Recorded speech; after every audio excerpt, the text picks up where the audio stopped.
안녕하세요. 안녕하세요. 네, 제 목소리 잘 들려요? 네. 네. 이번 시간에는 여러분과 성경에 기록된 노아의 홍수에 대해서 살펴보기를 원합니다. 성경이 말하는 창세기 대홍수라고 이렇게 되어 있는데, 창세기가 우리 성경의 첫 번째 책이죠. 창세기의 6장에서 9장까지 무려 4장에 걸쳐서 노아라는 사람이 살았을 때 지금으로부터 약 5,000년 전에 온 세상을 덮었던 전 지구적인 대홍수가 있었다. 이렇게 성경은 기록하고 있어요. 그렇다면 이 성경의 기록이 사실일까요? 네, 사실입니다. 그리고 노아 시대 때 있었던 그 대홍수의 증거가 지금까지도 남아 있을까요? 네, 지금 뭐 남아있는지 안 남아있는지 잘 모르겠는 친구도 있고, 이게 사실일까? 그런 친구들도 있을 텐데, 그 증거들을 좀 살펴보고자 합니다. 먼저 제가 동영상 하나를 보여드릴게요. 発生から30分ほどで到達しました。来たよ来たよ来たよ来たよ。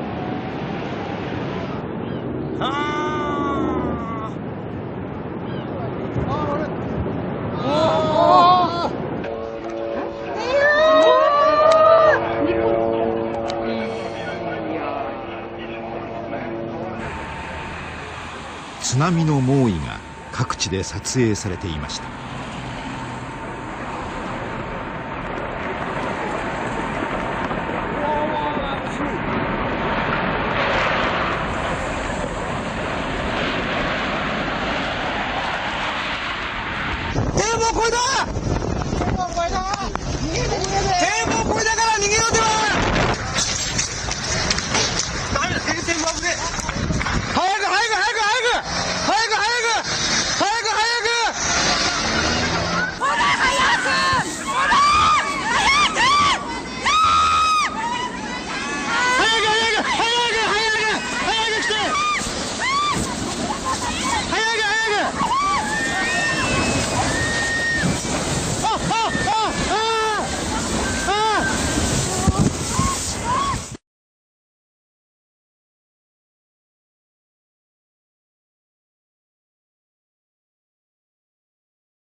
津波は人々の想像を超えて襲いかかりました。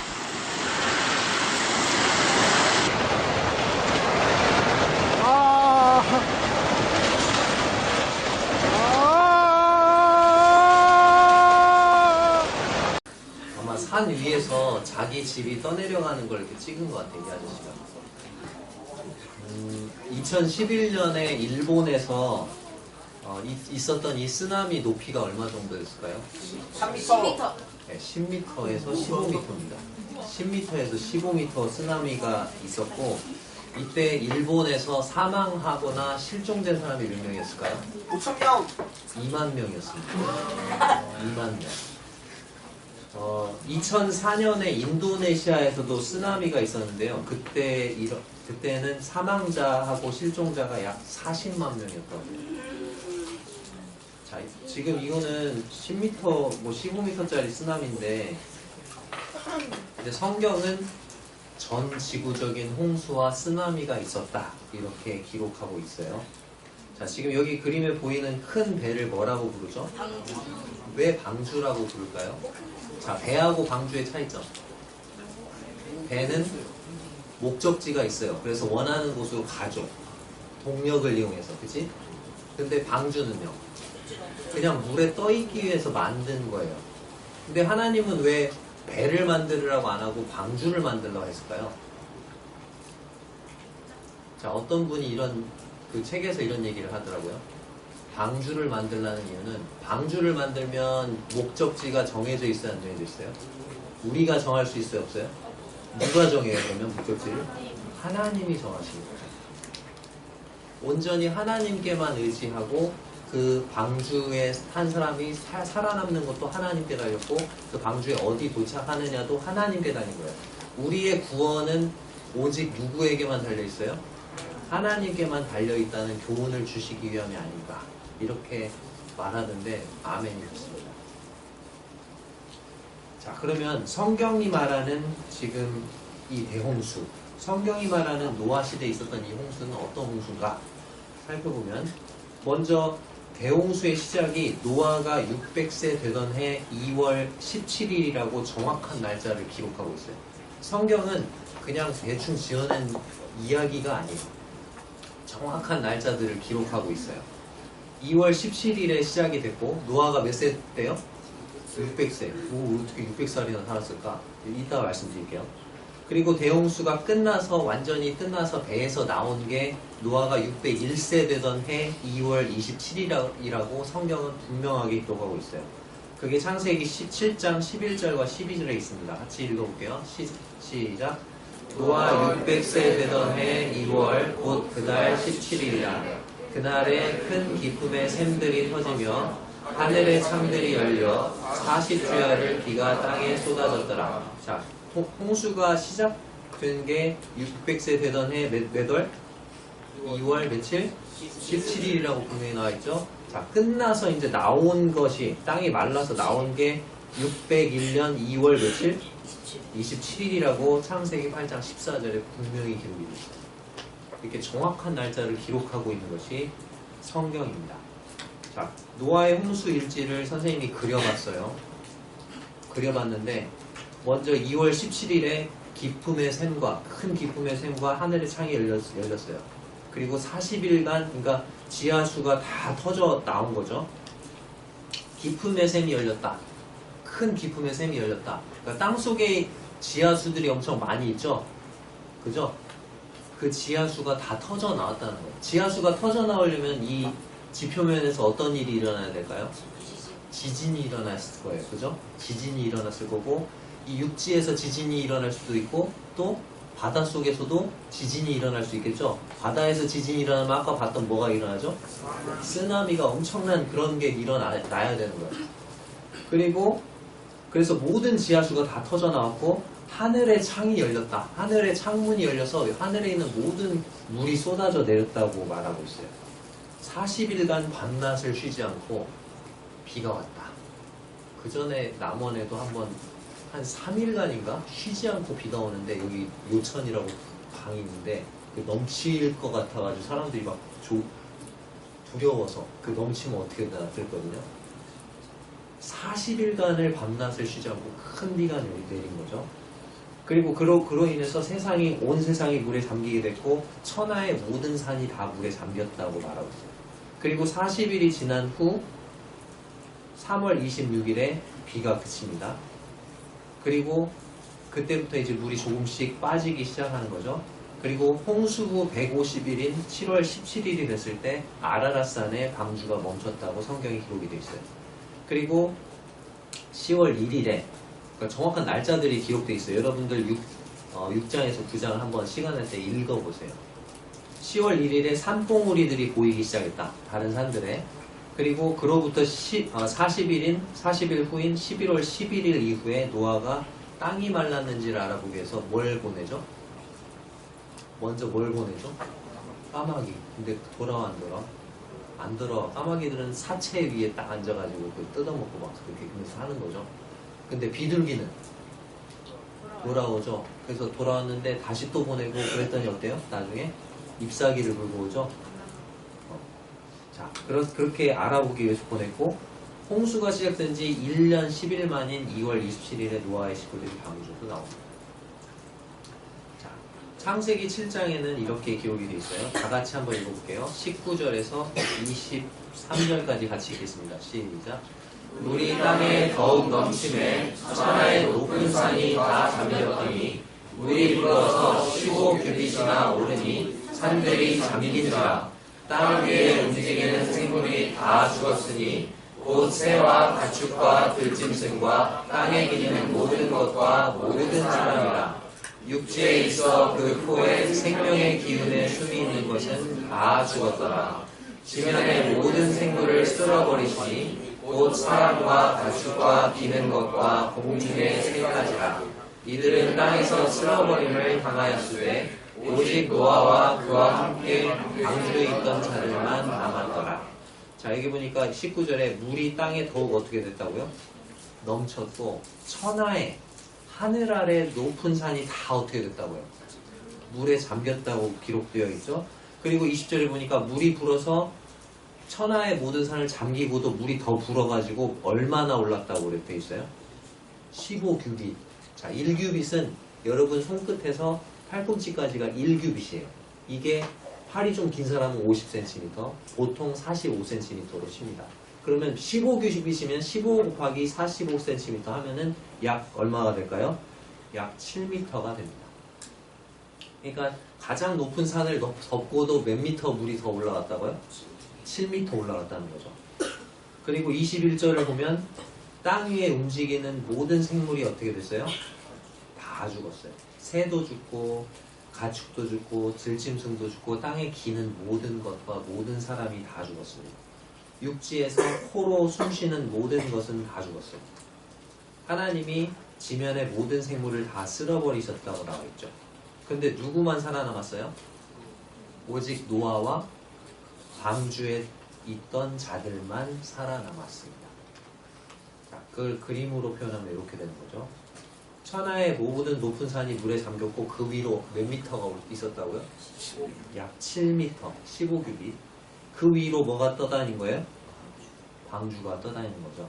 자, 그러면 여러분들 질문이 있을 수 있겠죠. 그 많은 물이 어디서 왔을까? 그리고 그 많은 물이 지금은 어디로 사라진 걸까? 그죠? 자, 그거를 한번 생각해 보겠습니다. 먼저 창세기 7장 11절과 12절을 보면 그 많은 물이 어디에서 왔는지 우리에게 알려주고 있습니다. 자, 노아 600세 되던 해 2월 그달 17일에 큰 기품에 뭐가 터졌다고요? 샘들이 터졌다. 그러니까 이 땅 속에 있는 모든 지하수들이 어떻게 됐어요? 다 터져 나온 거죠. 그래서 노아의 홍수 때 세계 곳곳에서 큰 지진이 일어났을 거고 그 지진으로 인해서 여기저기서 화산도 터졌을 거예요. 그리고 바닷속에서 지진이 일어났을 때는 또 쓰나미가 엄청나게 일어났게 되겠죠. 그래서 엄청난 쓰나미들이 일어났을 거예요. 땅속에 있는 모든 지하수들이 지표면 바깥으로 터져 나왔을 것입니다. 그리고 하늘의 창들이 열려서 40일간 밤낮으로 쉬지 않고 비가 땅에 쏟아졌어요. 창세기 1장 7절을 보면 같이 한번 읽어볼게요. 창세기 1장 7절 시작. 하나님이 궁창을 만드사 궁창 아래의 물과 궁창 위의 물로 나뉘게 하시매 그대로 된다. 하나님이 첫째 날에 빛을 만드시고 둘째 날에 궁창을 거꾸로 하면 창궁 또는 창공이라고 하죠. 이게 뭐죠? 하늘을 만드신 거예요. 둘째 날에 하늘을 만드셨는데 그 하늘 아래의 물과 하늘 위의 물이 있다고 그렇게 나누게 하셨다는 거죠. 자, 지금도 우리는 궁창 아래의 물을 볼 수 있어요? 없어요? 궁창 아래의 물 있죠? 바다도 있고 강도 있고 호수도 있고 그렇죠? 궁창 아래의 물이에요. 근데 지금은 궁창 위의 물이 있을까요? 없을까요? 네, 궁창 위의 물은 사라졌어요. 노아의 홍수 시대 이전에는 지구를 감싸고 있는 거대한 물층이 있었다는 거죠. 궁창 위에 물이 있었는데 하나님께서 노아의 홍수 때 어떻게 했어요? 하늘의 창을 열어서 그 모든 물이 어떻게 했어요? 다 쏟아져서 물로 이 세상을 심판하셨다는 거죠. 당시 궁창 위에 물이 있었을 때는 이렇게 지구를 둘러싸고 있는 물층이 있었기 때문에 태양열이 먼저 뭘 덮일까요? 그 물층을 데피는 거예요. 그래서 지구에 온기를 전달했기 때문에 지구가 골고루 따뜻했다는 거죠. 태양열을 받는 비닐하우스 안이 전체적으로 따뜻한 것처럼 지구 역시 전체적으로 따뜻한 기후였다는 거죠. 그래서 남극과 북극도 그때는 어땠다? 따뜻했다. 적도 지방도 지금처럼 그렇게 뜨겁지 않았다. 왜? 물층을 통해서 열기를 간접적으로 골고루 전달했기 때문에 따뜻했다는 거죠. 근데 홍수가 끝났을 때는 상황이 어떻게 됐을까요? 홍수가 끝났을 때는 물층이 없어졌죠. 그래서 홍수가 끝난 이후에 창세기 8장에서 처음으로 등장하는 단어가 있는데 그 단어가 뭐냐?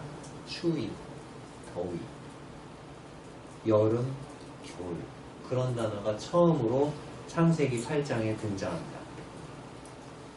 그래서 땅이 있을 동안에 심음과 거둠과 추위와 더위와 여름과 겨울과 낮과 밤이 쉬지 아니하리라는 예언의 말씀대로 환경의 변화가 극심하게 됐고 그에 따라서 사람의 생명이 단축되는 그런 현상, 노화 현상, 병드는 현상이 점점 심각해져 간 거죠. 자, 홍수 전에는 물층이 있었기 때문에 적도 지방도 몇 도 정도였어요? 30도. 북극과 남극도 몇 도? 27도. 골고루 따뜻한 아열대 기후였다고 과학자들은 말합니다. 창조과학자들은. 자, 그런데 홍수 후에는 물층이 없어져 버렸어요. 그러니까 적도 지방은 몇 도까지 올라가죠? 40도. 근데 요즘에는 50도까지도 올라간대요. 살 수가 없어요. 그리고 극지방은 몇 도까지 내려가요? 마이너스 70도. 근데 이 남극은요, 남극의 겨울은 마이너스 90도까지 내려가요. 못 살겠죠. 자, 근데 희한하게 극지방에서 땅을 파보니까 뭐가 발견돼요? 아열대 식물 화석이 발견되는. 여기 지금 나와 있는 이 보이는 화석들은 나뭇잎 화석인데 북극과 남극 같은 극지방에서 발견되는 아열대 식물 화석이다. 따뜻한 지방에 사는 나무들의 나뭇잎이 넓을까요? 아니면 뾰족뾰족할까요? 넓어요. 넓어요. 그죠? 더운 나라 가면 나뭇잎이 크고 넓죠. 네. 열을 잘 뺏겨서 시원하게 하려고. 그런데 추운 지방 가면 어때죠? 소나무 같이 그런 뾰족뾰족한 것들이 많아요. 열을 덜 뺏기려고. 그쵸? 자, 근데 남극과 북극에서 어떤 나무 화석이 발견된다? 아열대 식물 화석이 발견된다는 것은 남극과 북극도 언젠가는 어떤 적이 있었다? 따뜻한 적이 있었다는 거죠. 자, 물층이 있을 때는 노아의 홍수가 있기 전에 궁창에 물층이 있을 때는 사람에게 해로운 우주 방사선을 차단해 주었어요. 그래서 자외선이나 X선, 감마선처럼 인체에 해로운 광선을 차단하고 우리 몸에 좋은 원적외선, 마이크로파 이런 것들은 통과시켰다는 거죠. 그래서 노아의 홍수가 있기 전엔 사람들은 몇 세를 넘게 살았죠? 900세 넘게 살았죠. 가장 많이 살았던 사람은 누구죠? 무드셀라라는 사람인데 969세까지 살았어요. 근데 궁창의 물층이 사라지면서 사람에게 해로운 우주 방사선이 어떻게 돼요? 그대로 쪼이게 되는 거죠. 그러면서 그런 거에 노출되고 더위와 추위 이런 스트레스에 노출되면서 사람의 수명이 어떻게 됐다? 급격하게 줄기 시작하게 된 것입니다. 자, 그럼 물이 어디서 왔는지는 알겠죠? 자, 그럼 그 물이 어디로 갔을까 지금은? 자, 시편 104편 6절에서 9절을 같이 읽어볼게요. 시작. 옷으로 덮음같이 주께서 땅을 깊은 바다로 덮으시매 물이 산들 위로 솟아올랐으나 주께서 꾸짖으시니 물은 도망하며 주의 우레소리로 말미암아 빨리 가며 주께서 그들을 위하여 정하여 주신 곳으로 흘러갔고 산은 오르고 골짜기는 내려간다니라. 주께서 물의 경계를 정하여 넘치지 못하게 하시며 다시 돌아와 땅을 덮지 못하게 하셨나이다. 자, 여기 시편 104편 6절에서 9절 보면 그 많던 물이 어디로 갔는지를 알려주고 계세요. 자, 여기 보니까 하나님이 옷으로 덮는 것처럼 땅을 뭘로 덮었대요? 땅을 뭘로 덮었다? 깊은 바다로 덮었대요. 그리고 물이 산들 위로 어떻게 됐대요? 물이 산들 위로 솟아올랐대요. 자, 뭘 가리킬까요? 이 사건이? 네. 노아 시대 홍수 사건을 가리키는 것 같죠? 자, 근데 주께서 꾸짖으시니 물이 도망을 갔대요. 주의 우레소리로 말미암아 빨리 가서 주께서 하나님이 그 물들을 위해서 정하여 주신 곳으로 어떻게 됐대요? 흘러갔대요. 그리고 나서 여기 뭐라고 되어 있습니까? 산이 어떻게 됐다? 산은 오르고 골짜기는 내려갔다. 그러니까 홍수 이전에도 산과 골짜기가 있었을 거예요. 근데 산이 지금만치 높지 않고 골짜기가 지금처럼 깊지 않았다는 거죠. 근데 산과 골짜기가 어떻게 됐다? 노아의 홍수 이후에 산은 더 높아졌고 골짜기는 더 깊어졌고 지금 우리가 가는 무슨 골짜기 여기 남원에도 뱀사골이라는 골짜기 있는데 그런 골짜기도 있지만 바닷속에도 골짜기가 있습니다. 해구라고 부르죠. 마리아나 해구라는 그 해구가 있는데 그 해구의 깊이가 어느 정도인지 아세요? 오, 왜 이렇게 잘 알아? 11,000m. 에베레스트산이 8,848잖아요. 에베레스트산보다 더 깊은 골짜기가 바닷속에 있다는 거예요. 이해되세요? 자, 그러니까 하나님께서 어떻게 했다? 노아의 홍수 이후에 산은 더 어떻게 하고 높아지게 하시고 골짜기는 더 깊어지게 하셔서 그 많은 물을 어떻게 해요? 가둔 거죠. 여러분들 이렇게 물이 많이 있어. 근데 거기를 깊이 파면 어떻게 하죠? 물이 거기에 들어가잖아요. 물을 가두죠. 그런 식으로. 그래서 산이 이렇게 높아지는 운동을 여러분들 과학 시간에 무슨 운동이라고 배우죠? 조산 운동. 산을 만드는 운동이다. 그래서 조산 운동이라고 배우죠. 자, 만약에 이 지구상에 산이나 그런 해구와 같은 깊은 그런 골짜기가 없다. 그리고 그냥 민둥민둥하다. 볼링공처럼 또는 뭐 당구공처럼 민둥민둥하다. 지구가. 그럼 어떻게 될까요? 온 지구를 바닷물이 2720m 깊이로 덮습니다. 이해되세요? 근데 산은 오르고 골짜기는 내려가서 그 많은 물을 가두는 거예요. 이해되셨죠? 자, 또 그렇게 가두시기도 했고 또 어떤 게 있냐? 자, 이 사람들이 뭘 쳐다보고 있어요? 뭘 보고 있는 것 같아요, 지금? 저 거대한 얼음 덩어리를 뭐라고 부르죠? 빙하라고 부릅니다. 우리 다음 시간에 이제 빙하기에 대해서 배울 텐데. 근데 이 사람들이 보는 것은 이 엄청난 끝없는 빙하의 일부를 보고 있었던 거죠. 자, 빙하는 이렇게 크고 넓고 극지방에 얼음 덩어리가 쌓여있는 이것을 빙하라고 부르는데 빙하는 겉으로 드러나는 것보다도 훨씬 더 크고 높아요. 빙하의 평균 높이가 얼마나 될까요? 10m. 10m? 1000m에서 2000m입니다. 지리산이 1915m인데 지리산보다 더 높은 그런 두께로 쌓여있는 거예요. 극지방에. 자, 근데 흥미로운 말씀이 있어요. 욥기 37장 9절과 10절 읽겠습니다. 시작. 남방 밀실에서는 강풍이 이르고 북방에서는 찬기운이 이르며 하나님의 부시는 기운에 얼음이 얼고 물의 넓이가 줄어드느니라. 자, 여기 보니까 남방과 북방이 나오죠. 남극과 북극을 가리키는 것 같고 찬기운 그리고 하나님의 부시는 기운에 뭐가 얼어요? 얼음이 얼어서 물의 넓이가 어떻게 된다? 줄어든다고 말하고 있죠. 자, 남극과 북극의 빙하에 대해서 말씀하고 있죠. 시편 33편 7절 읽겠습니다. 시작. 그가 바닷물을 모아 무더기같이 쌓아주며 바닷물을 모아서 뭐같이 쌓는다고요? 무더기같이. 하나님께서 노아의 홍수 때 그 엄청난 물을 산이 높아지게 하시고 골짜기는 깊게 해서 물을 가두셨고 1차적으로 두 번째로는 일부는 어떻게 해서 얼음으로 얼려가지고 어디다 넣었다? 극지방에다 갖다 놨다는 거죠. 막 눈이 엄청나게 그쪽에 내리게 해가지고 쌓이고 해가지고 빙하로. 자, 그 다음 질문을 살펴보겠습니다. 방주 안으로 모든 종류의 동물이 한 쌍씩 들어갔다고 하는데 다 들어갈 수 있을까? 다 들어갈 수 있을까요? 이런 질문 하는 분들이 있어요. 자, 노아의 방주는 이렇게 작지 않았어요. 어린이 성경동화 같은데 이렇게 보면은 노아의 방주 이렇게 귀엽게 그려놔. 아이들이 노아의 방주의 크기를 오해하게 만들죠. 자, 노아의 방주는 이렇게 작지 않고 이렇게 컸습니다. 엄청나게 컸어요. 실제로 노아의 방주의 설계도를 하나님 말씀하세요. 자, 창세기 6장 15절과 16절 같이 읽겠습니다. 시작. 그 배는 이렇게 만들어라. 길이는 300규빗, 너비는 50규빗, 높이는 30규빗으로 만들어라. 지붕 위에서 1규빗 아래로 사방에 창을 만들고 그 배 옆에는 문을 내어라. 배를 위층과 가운데층과 아래층으로 3층을 만들어라. 자, 구체적인 설계도를 주셨죠? 길이와 너비와 높이를 이렇게 지정을 해주셨어. 그것을 오늘날 길이로 환산하니까 너비가 얼마? 23m. 길이가 얼마?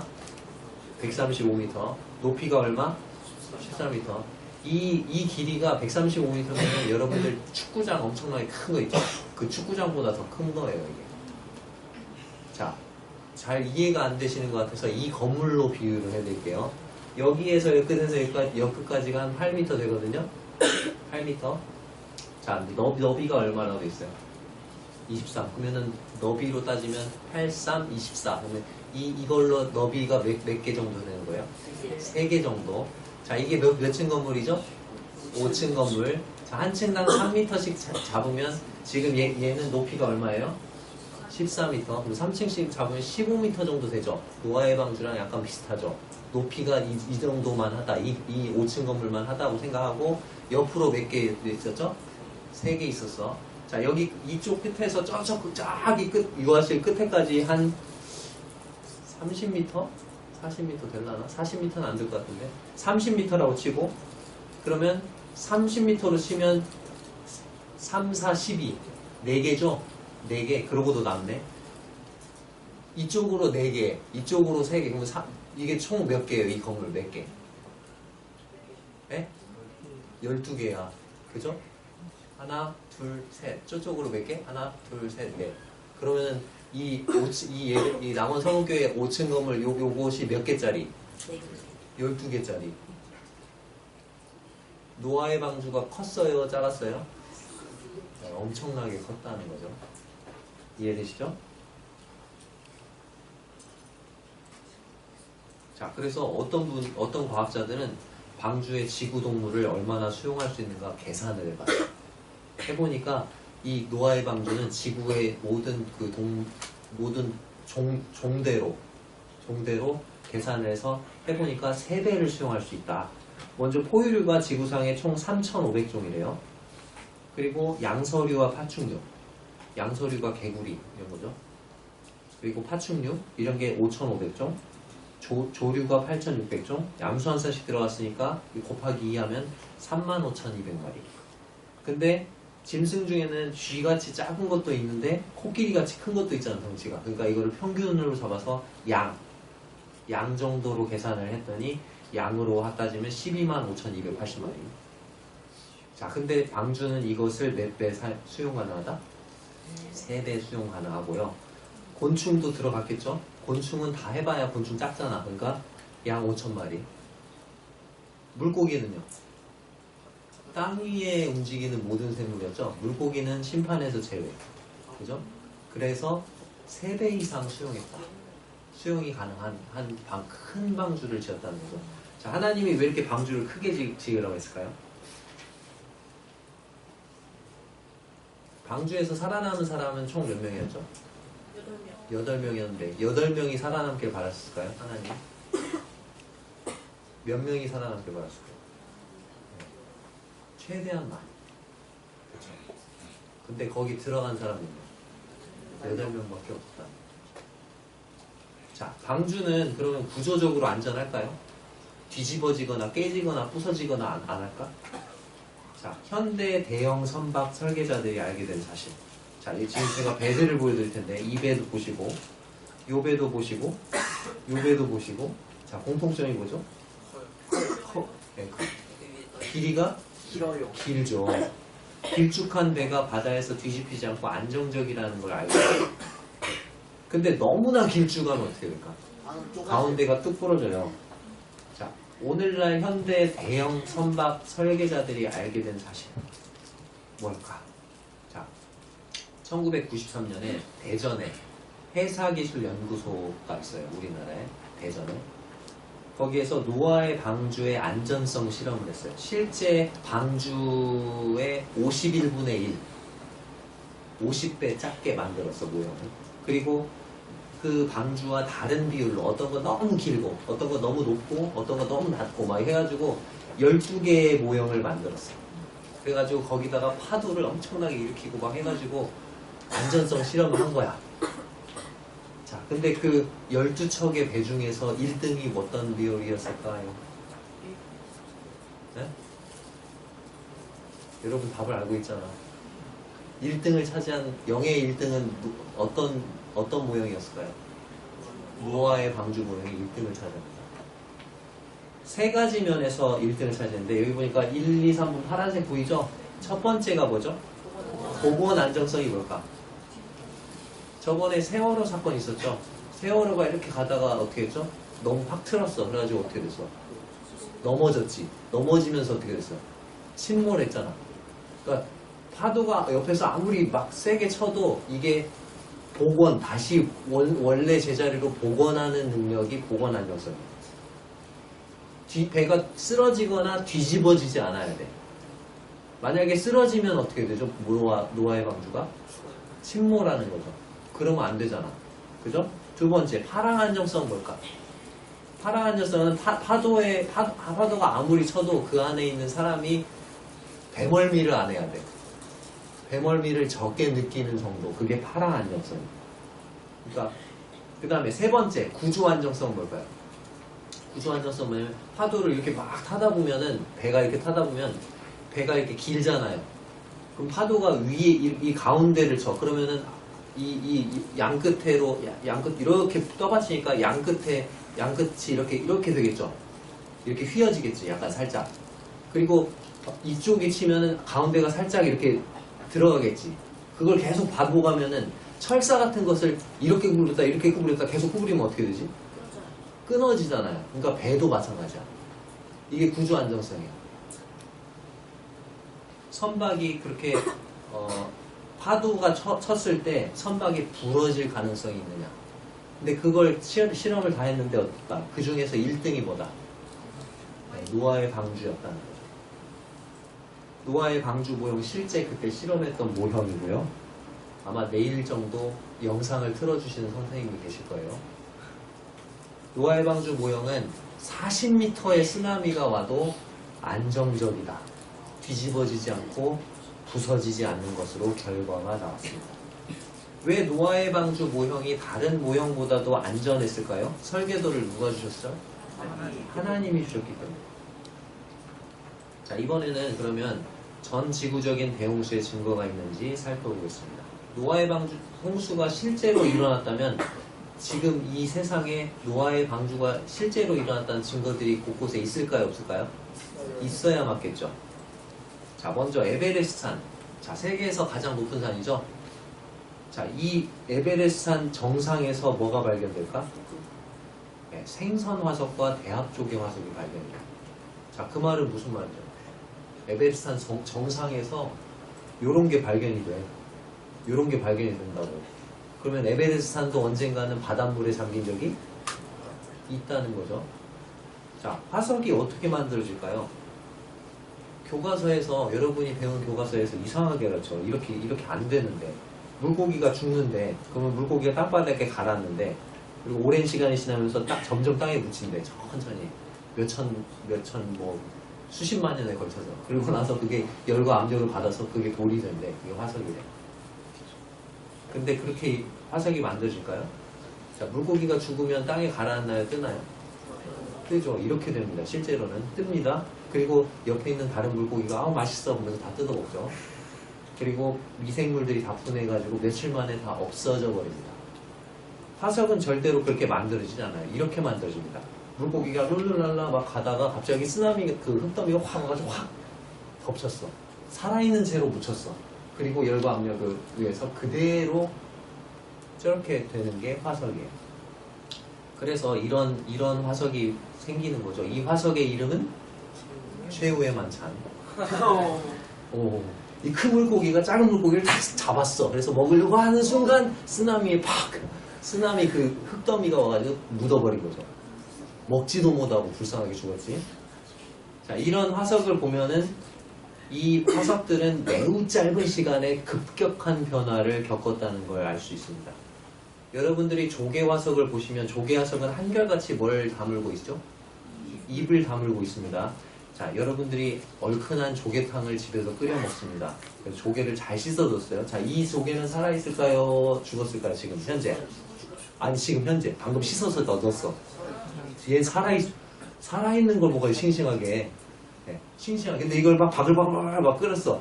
그러면 어떻게 되죠? 조개가? 네. 입을 벌리면서 죽죠. 이렇게. 맛있게 드세요. 그러면서 죽죠. 조개는 죽으면서 입을 벌리는. 자, 그러면 조개 화석을 통해서 볼 때 이 조개들은 묻힐 때 급격하게 매몰됐을 때 살아있는 조개였다 아니면 죽어있는 조개였다? 살아있는 조개라는 거죠. 아이고 죄송합니다. 다른 거 잘못 눌렀네.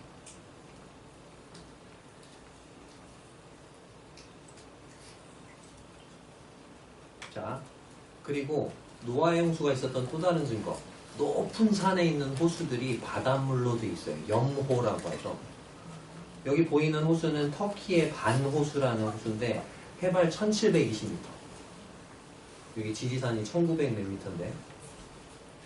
자, 바닷물이라는 거예요. 근데 이 호수가 산 위에 있는 호수가. 그리고 여기 이 호수에는 바다에서 사는 청어가 살고 있어요.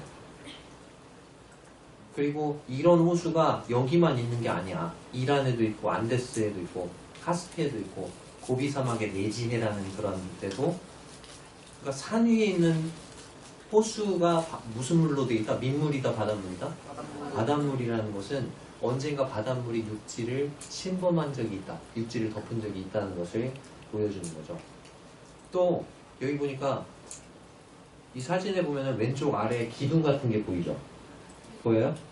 네. 이게 뭐냐면 소금 덩어리야, 소금 덩어리. 그리고 여기 보니까 곡식을 가지고 이 소금을 사가지고 바꿔 먹으려고 기다리고 있는 사람들이 보이죠? 근데 이곳이 어디냐? 보니까 니제르 공화국인데 이 니제르 공화국이 어디예요? 아프리카 사하라 사막 옆이야. 그러니까 사막에서도 뭘 캐는 거예요? 소금. 그게 가능하려면 언젠가 바닷물이 뭐한 적이 있어야 돼요? 육지를 덮은 적이 있어야 되겠죠. 이런 데만 있는 게 아니고 히말라야 고원, 히말라야에도 이런 소금 호수가 있어요. 소금을 히말라야 산지, 산 위에서 캐는 거야. 이게 지금 세계의 소금 산지들인데 바닷가에만 염전이 있나요? 바닷가에서만 소금 채취하는 게 아니고 내륙 지방에서도 지금 소금 채취하잖아요. 바닷물이 육지를 침범했다는 증거입니다. 그리고 노아의 홍수와 관련된 설화들이 각 민족마다 있어요. 그게 전 세계 홍수 관련 설화들을 지금까지 찾아본 것만 200개가 넘어요. 그리고 그 관련 토판들을 영국에 가면, 영국 런던에 가면 저도 가봤는데, 이 영국 런던에 영국 박물관이 있는데 거기에 이 토판들을 홍수와 관련된 설화들, 각 전 세계의 설화들을 모아놓은 그 석판들이 있어요. 그게 200개. 또 한자를 보면, 자, 한자는 인류 역사상 가장 오래된 문자 중에 하나죠. 한자는 뜻글자예요. 그렇죠? 그래서 한자 속에 담겨져 있는 그 의미를 살펴보면 그 글자가 만들어지게 된 유래를 알 수 있는데, 이 글자를 보면 이 글자가 무슨 글자일까요? 배선자예요. 배선. 그래서 뭐 여객선, 화물선 할 때 그 선자예요. 자, 근데 이 선자, 이 배선자는 어떤 글자와 어떤 글자로 이루어졌냐면 대주자. 그리고 이렇게 이 대주자를 보면은 사람이 이렇게 배에 타가지고 노를 이렇게 젓는 것 같이 보이죠? 그런 글자야. 근데 거기에 뭐가 있어요? 8팔이 들어가. 그리고 입구자. 우리가 인구조사할 때 이거를 구자를 쓰는데 사람 구자라고 합니다. 자, 그러면 배니까, 배선자니까 배주자가 들어간다는 이해가 되겠는데 거기에 왜 8사람이 들어가요? 맞아요. 이거는 뭐 말고는 설명이 안 돼? 네, 이 성경 창세기의 노아의 방주 말고는 이거 설명을 못 해. 왜 한자가 이렇게 만들어졌냐고요. 이거는 창세기에 나와 있는 노아의 방주 말고 설명이 안 된다니까요. 왜? 노아와 그의 아들 셈과 함과 야벳, 그리고 노아의 처와 자부가 뭐야? 며느리 3명. 그럼 몇 명이야? 8명이잖아요. 자, 또 다른 거 볼까요? 이게 떠내려갈 연자예요. 떠내려간다. 자, 떠내려가니까 어디에 떠내려가겠어? 물에 떠내려가지. 그러니까 이게 물수변이라고 하거든요. 물숫자를 이렇게 쓰는데 저거를 옆에다 쓸 때 물수변이라고 해서 저렇게 써요. 물에다가 8팔 사람도 또 들어가지. 떠내려가는데 물이 들어가는 건 이해가 되는데 왜 여기 8사람이 들어가냐고 또. 얼마나 오래 떠내려 갔겠어요. 노아의 방주 있을 때 1년 10일을 떠다녔으니까. 자, 그 다음 요거는 옮길 반, 운반할 반자예요. 자, 요것도 보니까 손수, 손으로 배와 관련돼서 8팔이 들어가. 8명이 또 하고. 자, 노아의 방주 만드는데 얼마나 걸렸어요? 거의 100년 걸렸어, 100년. 얼마나 많이 손으로 얼마나 많이 옮겼겠어? 그러니까 이거는 8칼이 계속 들어가고 있죠. 이거는 성경 창세기의 그 내용을 빼고는 설명이 안 돼요. 자, 그리고 성경에서 아까 방주가 막 떠다니다가 어느 산에 머물렀다 했죠? 아라랏산. 자, 근데 우리가 가진 한국어 성경엔 아라랏산에 머물렀다고 되어 있는데 영어 성경엔 mountains라고 되어 있어요. S가 붙어. 그럼 그게 뭐야? 산들이죠, 산들. 히브리 원어에도 산들로 나와요. 근데 이 창세기를 기록한 사람은 모세라는 사람인데 모세는 태어나서 지금까지 이 아라랏산 있는 터키 지방을 간 적이 없어. 근데 모세는 어떻게 알았을까? 하나님이 알려줘서 기록을 한 거죠. 근데 실제로 아라랏산을 가보니까 대아라랏과 소아라랏 두 개의 봉우리로 이루어져 있어요. 산이 두 개로 돼 있다고.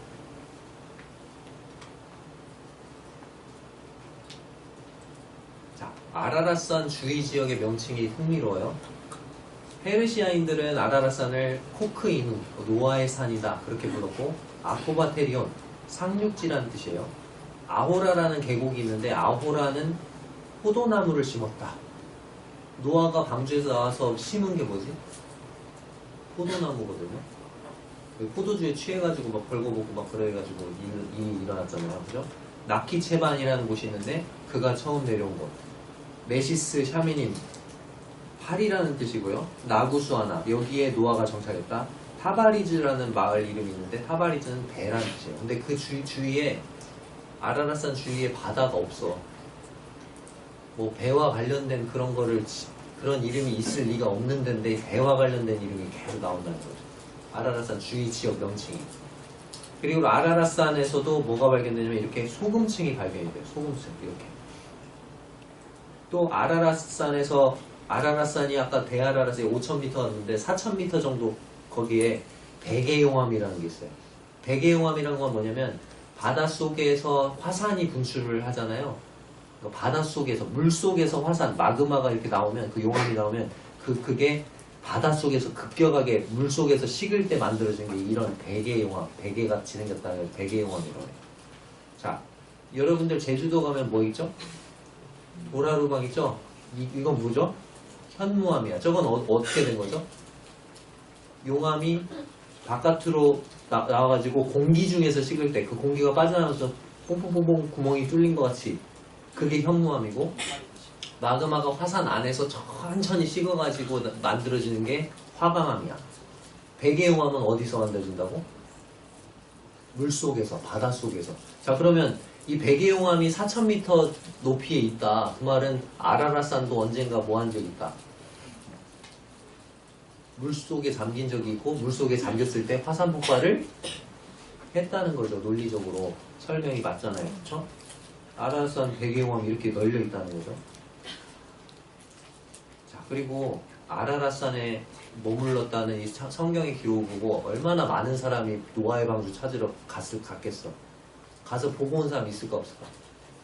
많다.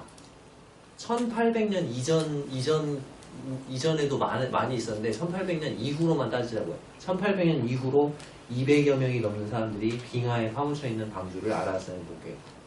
여기가 5,000m가 넘다 보니까 거의 빙하로 덮여 있어. 그러니까 안 보여. 근데 갑자기 이상 고온으로 빙하가 녹을 때 있죠. 그럴 때 잠시 나타나는 거야. 그때 보고 온 사람들이 많다.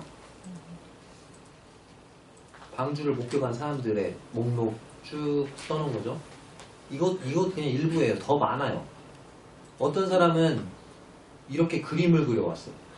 제가 이렇게 이쪽으로 비행기 타고 막 가는데 오른쪽에 있더라. 그리고 저거를 확대해서 그리면 이렇게 돼 있다. 그래서 눈이 이렇게 덮여 있더라. 어떤 사람은 더 세밀하게 그려. 이렇게. 나는 그래서 저기 문이 있는데 왼쪽에 이 문 안으로 들어가 봤다. 저기 사람 모양 그렸죠. 또 어떤 사람은 이렇게 그렸어. 약간 비슷하죠? 이렇게 돼 있고 눈이 이렇게 반쯤 덮여 있더라. 또 어떤 사람은 나는 그 위에 지붕에도 올라가 봤다. 거기 가보니까 무슨 창문이나 환기구 같이 저렇게 돼 있더라. 세밀하게 그렸죠. 그리고 나는 비행기 타고 이렇게 가다가 이쪽에서 봤다. 근데 봤다는 지역이 다 뭐냐면 아호라, 여기 보니까 아호라 골지라고 돼 있죠. 아오라 계곡이야. 다 아오라 계곡에서 봤대. 온 사람이 다. 그리고 본 사람들이 진술한 그 묘사, 방주의 모형 묘사가 저렇게 네모나고 길쭉했다고 얘기해요. 자, 결론은 뭐죠? 노아의 홍수는 실제로 있었다는 거죠. 성경은 노아의 홍수에 대한 성경의 기록은 사실입니다. 여러분이 인정하든 인정하지 않든. 자, 그러면 왜 하나님은 그렇게 끔찍하게 엄청난 그 물로 온 지구를 덮어서 온 세상을 물로 심판하셨을까요? 창세기 6장 5절과 6절은 이렇게 말씀합니다. 같이 한번 읽어볼게요. 시작. 여호와께서 사람의 죄악이 세상에 가득함과 그 마음으로 생각하는 모든 계획이 항상 악할 뿐임을 보시고 땅 위에 사람 지으셨음을 판하사 마음에 근심하시고. 하나님께서 사람의 죄악이 세상에 어떻게 됐다고요? 가득한 걸 보셨어요. 마음으로 생각하는 모든 계획이 어땠다? 악한 것을 보셨어요. 그래서 땅 위에 사람 지으신 것을 한탄하시고 마음에 근심하셨다고 되어 있죠. 그래서 하나님이 이 세상을 물로 심판하신 것입니다. 물론 하나님은 사람을 사랑하세요. 그러나 하나님은 사랑의 하나님이신 동시에 어떤 하나님이시죠? 공의의 하나님이십니다. 하나님은 죄에 대해서는 반드시 심판하셔야 하는 공의의 하나님이세요. 그런데 하나님은 죄에 대해서 심판하시기 전에 먼저 구원의 길을 예비하시고 심판에 대해서 경고해 주시는 은혜의 하나님이세요. 그래서 심판하시기 전에 누구에게 경고를 하신 거죠? 노아를 통해서 경고를 하신 거예요, 세상에. 자, 베드로후서 2장 5절을 보면 같이 읽어볼게요. 시작. 옛 세상을 용서하지 아니하시고 오직 의를 전파하는 노아와 그 일곱 식구를 보존하시고 경건하지 아니한 자들의 세상에 홍수를 내리셨으며. 자, 베드로후서 2장 5절을 보니까 옛 세상을 용서하지 않고 오직 의를 전파하는 노아와 그 일곱 식구를 보존하시고 경건하지 아니한 자들의 세상에 홍수를 내리셨다. 이렇게 되는데 의를 전파하는 노아라고 되어 있는데 노아가 이 방주를 만드는 100년 동안 무슨 일을 했을까요? 배를 만들려면 어디다 만들어야지? 바닷가에다 만들어야죠. 배를 띄우려면. 근데 배를 어디서 만들어? 노아는? 뭐 산에서 만들었다고 하는데 산인지 아무튼 평지, 육지에서 만든 거야. 배를. 저렇게 큰 배를. 사람들이 물어보겠죠. 왜 배를 여기다 만드냐고. 노아가 뭐라고 말했을까요? 하나님께서 온 세상을 물로 심판하실 것입니다. 당신들도 생명을 건지기 위해서는 내가 만들고 있는 이 방주에 타야 합니다. 이렇게 하나님이 말씀하신 그 물심판에 대해서 경고했을 거죠. 노아는 하나님의 그 심판의 말씀을 전하고 또 하나님의 심판으로부터 이 사람들이 구원받을 것을 간절히 전했을 거예요. 근데 사람들은 죄에 대한 심판의 경고를 듣고서도 어떻게 했어요?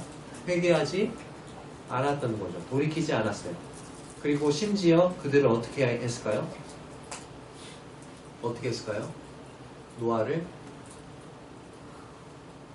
저 늙은이가 미쳤구나. 그래서 조롱하고 비웃고 그랬던 거죠. 창세기 7장 16절을 보면 노아의 가족들과 모든 동물의 암수 한 쌍이 방주 안으로 들어갔습니다. 그리고 여호와께서 그를 들여보내고 문을 어떻게 했다? 닫으시니라. 자, 누가 문을 닫았어요? 노아가 닫았어요? 하나님이 닫았어요? 하나님이 닫으셨어요. 노아의 가족들이 들어가고도 하나님은 일주일간 문을 열어놓고 기다리셨어요. 그런데 노아의 가족이 들어간 이후에 아무도 더 방주에 들어가지 않았어요. 그리고 나서 일주일 기다리셨다가 하나님이 이 방주의 문을 닫으십니다. 그리고 이 지진이 일어나고 아까 우리가 봤던 것처럼 화산이 폭발하고 쓰나미가 몰려옵니다. 땅속의 지하수들이 터져나오고 하늘에서 엄청난 비가 쏟아집니다. 노아의 말이 사실이었구나. 방금 놀란 친구들 어머니 짓 하다가 지금 깜짝 놀란 거야. 저를 잘 보셔야 돼요. 친구를 보지 마시고 저를 보세요. 노아의 말이 사실이었구나. 하나님이 물로 세상을 심판하신다는 그 경고가 사실이었구나. 그래서 그제서야 어떻게 했어요? 방주로 달려가는 것입니다. 문을 열어달라고 소리치는 것입니다.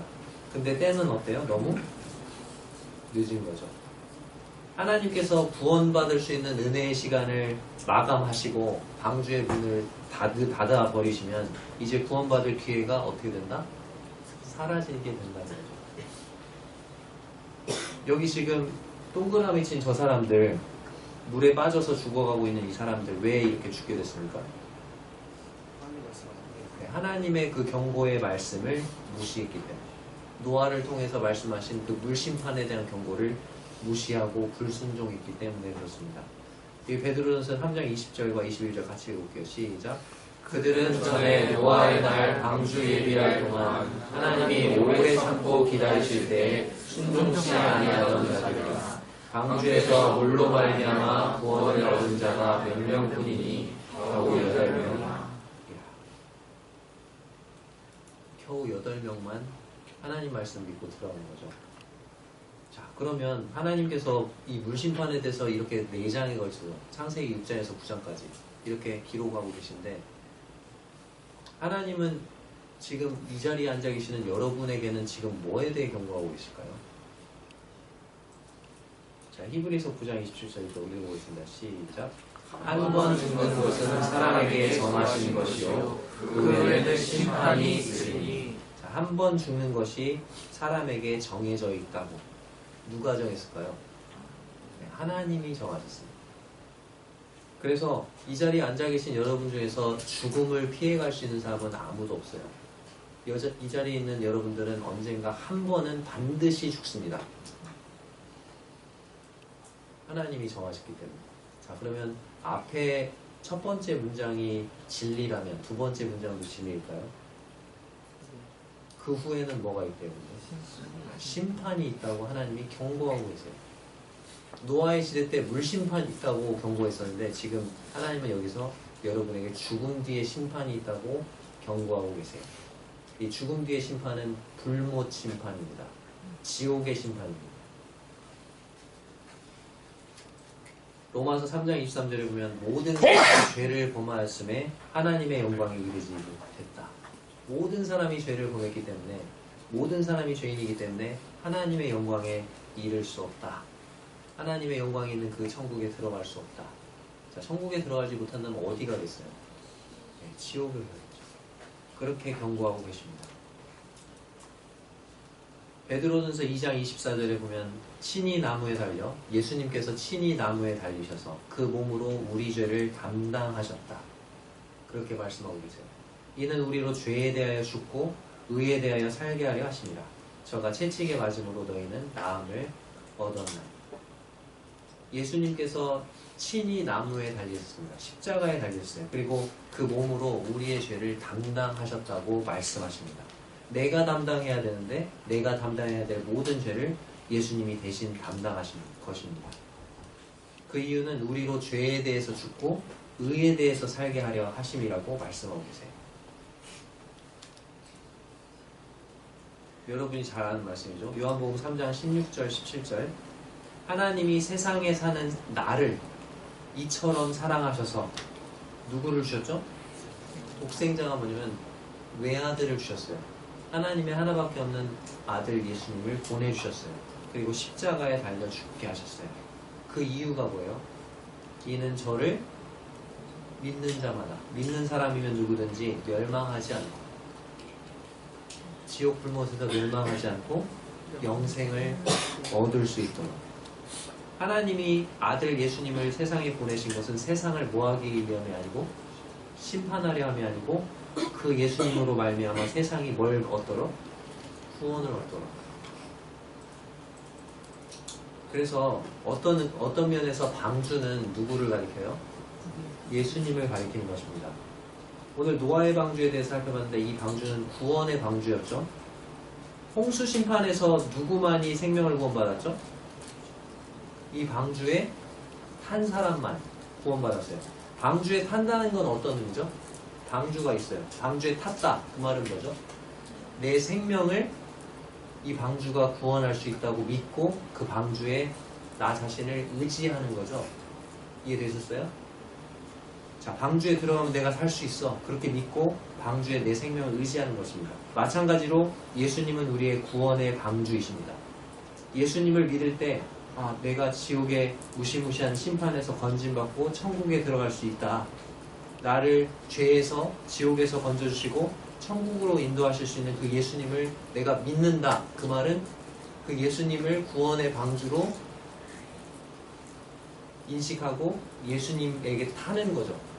구원의 방주에 타는 것처럼 예수님께 내 자신을, 나의 생명을 맡기는 거죠.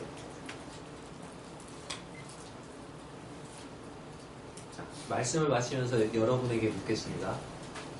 오늘 당장 이 시간 갑자기 여러분이 심정지가 왔어. 심폐소생술 했는데 못 살려냈어. 그럼 여러분 지금 만약에 혹시 그런 일이 여러분에게 지금 이 순간 일어난다면 여러분은 어디로 갑니까? 천국입니까? 지옥입니까?